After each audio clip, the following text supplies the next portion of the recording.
Lily എന്താ ആലോചിക്കുന്നേ? ബി.എഡിന് ഫ്യൂച്ചറിൽ എന്താണ് സ്കോപ്പ്? UP എക്സാമിന് വർഷങ്ങൾ കാത്തിരിക്കണം. ട്രഡീഷണൽ ബി.എഡിന് സ്കോപ്പൊന്നുമില്ല. നമുക്ക് പ്രീ പ്രൈമറി സെക്ടറിൽ ഫോക്കസ് ചെയ്യാം. CBS ട്രെയിനിങ് സെന്റർ ഉണ്ടല്ലോ. CBS അവിടെ ടീച്ചർ ട്രെയിനിങ്ങും ഉണ്ടോ? ടീച്ചർ ലൈക്ക് മദർ കോൺസെപ്റ്റ് ആണ്. Montessori, pre school methodologies, UAE, UK, US, Indonesia എല്ലായിടത്തും ജോബ്സ് ഉണ്ട്. സാലറി പാക്കേജ് ഒക്കെ എങ്ങനെയാണ്? ഉണ്ടല്ലോ. ഇന്ത്യയിൽ 20,000 രൂപ മുതൽ 40,000 രൂപ വരെയും ഗൾഫിൽ 50,000 രൂപ മുതൽ 1,00,000 രൂപ വരെയും ഉണ്ട്. CBSE, ICSE സ്കൂളിലും ഡിമാൻഡ് ഉണ്ട്. എംബസി അറ്റസ്റ്റേഷനും ഉണ്ട്.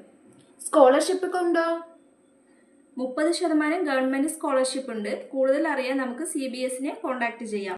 കൂടുതൽ വിവരങ്ങൾ അറിയാൻ www.cbskerala.in എന്ന വെബ്സൈറ്റിലോ അല്ലെങ്കിൽ 7012461727 എന്ന നമ്പറിലേക്കോ കോൺടാക്ട് ചെയ്യൂ.